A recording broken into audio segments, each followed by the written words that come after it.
Hey guys, Wags with Ironman 4x4, and I wanted to take a minute and introduce you to our new rooftop tent. This is the Nomad 1300.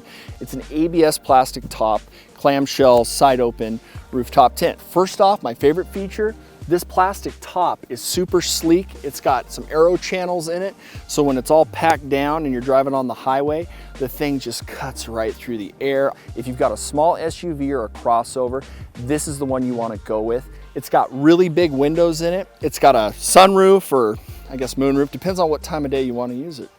But I love that you can roll it back, look at the stars. It's also great for ventilation. It comes with boot bags, comes with telescopic ladder. The mattress is really comfortable. You can pull the whole thing out, take the liner off, throw it in the washing machine, get it all cleaned up.